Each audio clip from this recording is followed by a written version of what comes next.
Hello, this is Ankit Tiwari. Welcome to my YouTube channel diversion mentor अंकित।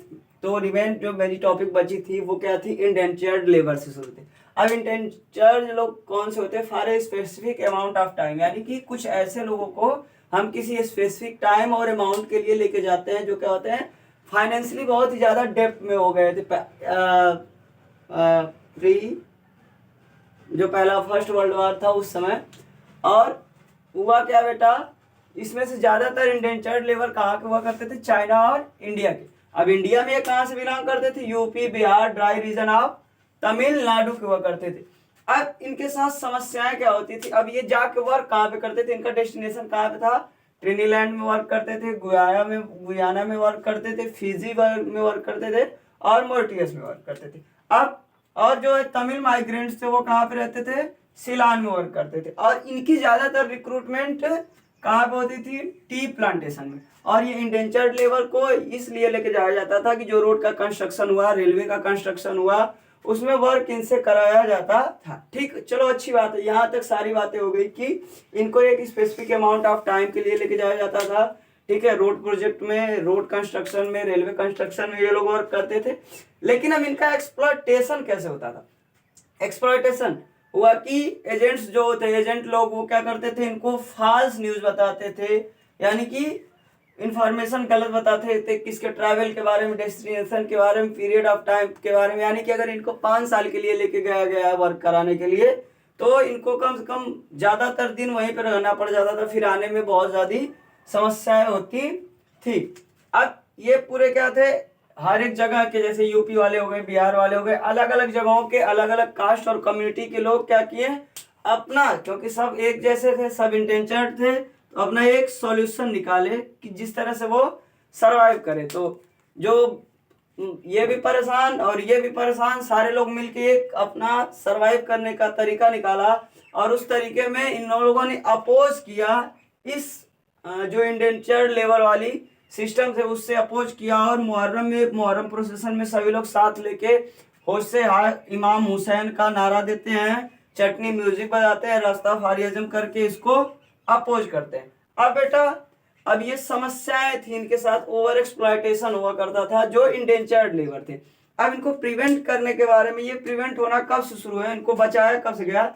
जो 19 के nationalist leader थे, उन्होंने इस इंडेंचर्ड वाले सिस्टम को बहुत ही ज्यादा अपोज किया और बताया कि लेबर माइग्रेशन जो है वो बहुत ही ज्यादा एब्यूजिव और क्रूशियल है। और ये इंडेंचर्ड लेबर वाला सिस्टम एंड होता है अपने इंडिया से 1921 तक, ये पूरी तरह से एंड हो जाता है।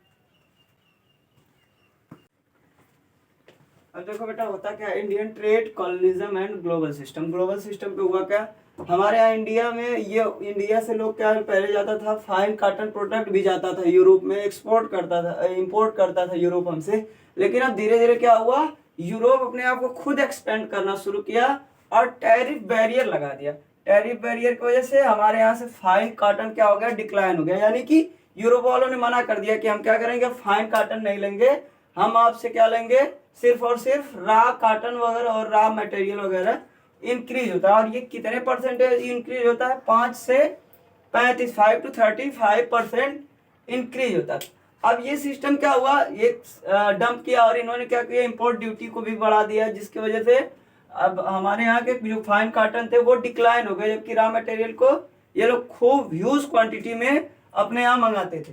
अब इसका ग्लोबल लेवल पे इम्पैक्ट ये पड़ता है कि जो ब्रिटिश की प्रोडक्ट थे वो इंडियन मार्केट को फ्लडेड करते हैं बस, यानी कि अपने यहाँ से फाइन गुड्स को लाके हमारे यहाँ खूब बेचते हैं, जबकि हमारे यहाँ से सिर्फ क्या लेते हैं, फूड ग्रेन्स और रॉ मटेरियल, बाकी और वर्ल्ड में लेते हैं, पूरे वर्ल्ड में जाता है।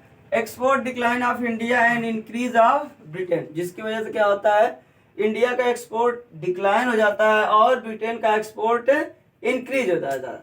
अब जब ब्रिटेन का एक्सपोर्ट इंक्रीज हो गया है, तो जिसके वजह से क्या हो जाएगा, इनके यहाँ इंडिया में ट्रेड बैलेंस नहीं बन पाता है, ट्रेड बैलेंस नहीं बन पाता है और ब्रिटेन क्या होता है, बहुत ही ज्यादा ट्रेड सरप्लस होता जाता है। जियोग्राफी का जो लास्ट चैप्टर था उसमें हमने बताया था कि ट्रेड सरप्लस कैसे होता है।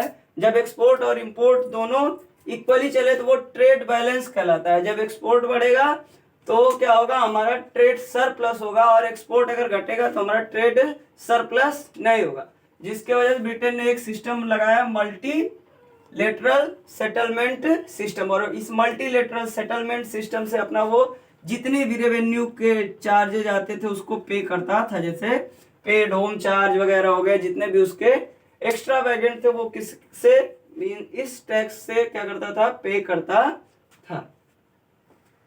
वार इकोनॉमी, वार होता है इस समय, ठीक है, 1914 से फर्स्ट वर्ल्ड वार 1918 तक चलता है। उसमें दो पावर्स रहती है, एलाइज पावर और सेंट्रल पावर। और इन दोनों एलाइज पावर और सेंट्रल पावर को मिलने के बाद अब आप लोगों को पता है एलाइज पावर में कौन लोग थे, सेंट्रल पावर में कौन लोग थे, ये बताने की बहुत जरूरी बात नहीं है, ठीक है। 9 मिलियन डेड हो जाते हैं और 20 मिलियन क्या हो जाते हैं, इंजर्ड हो जाते हैं। तो जिसमें से क्या होते हैं, अब वहां पे एक चीज हो जाती है, वर्किंग एज ग्रुप के लोग थे वो ज्यादातर मरते हैं, जिसके वजह से अब जो एबल पार्टी हो जाती है वो काम करने के एबल नहीं हो जाती। महिलाएं भी क्या करती, वर्क करती है, लेकिन उनकी वार के बाद उनके वर्क की कोई वैल्यू नहीं रहती है, वार खत्म हो जाता है। तो फिर अब क्या होता है, पोस्ट वार रिकवरी कैसे, अब वार हुआ है तो उसको रिकवरी करने के बारे में सोचेगा।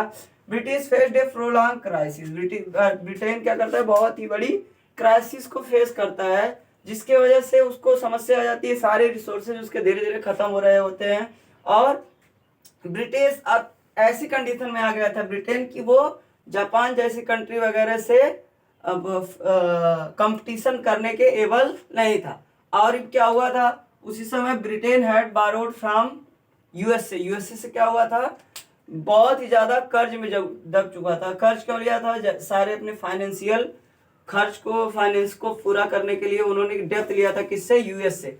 अब इस जो वार की क्राइसिस का इम्पैक्ट एग्रीकल्चर पे क्या पड़ता है, धीरे धीरे हम लोग ग्रेट डिप्रेशन में जा रहे हैं, ठीक है। इम्पैक्ट ऑन एग्रीकल्चर पे इम्पैक्ट ये पड़ता है कि पहले जो मेजर सप्लाई हुआ करता था वो सप्लाई देता था कि वार के समय पे कनाडा, अमेरिका और ऑस्ट्रेलिया वगैरह को, अब दिया तो धीरे धीरे क्या हुआ, क्राइसिस में चला गया, और क्राइसिस में जाने की वजह से अब सप्लाई ज्यादा दिया, अब इसको अपने साथियों का भी सहयोग करना था, जिसकी वजह से ग्रेन की जो प्राइस हुई वो फॉल डाउन होती चली गई, और ये जो इकोनॉमिकली और भी क्या हुआ, धीरे धीरे डेप्थ में चलता गया।